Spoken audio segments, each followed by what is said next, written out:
guys, and welcome back to this channel. In this video I'll be showing you guys how you can upscale resolution on a picture in CapCut browser. Simply select magic tools. There's a lot you can choose from, but for this one I'm just going to select image upscaler.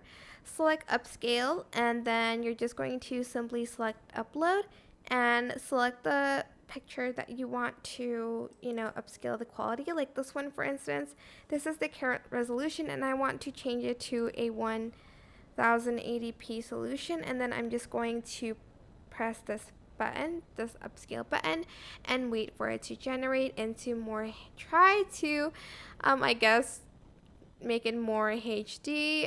It's not the best, as you can see, because it's very blurry before, but you can just simply do that and download the end result here. You can only again generate 100 images per month.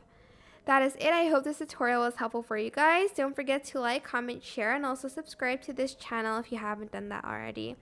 If you have any questions, just leave it in the comment section down below and I'll try my best to answer them all for you guys. Thank you so much for watching. Bye!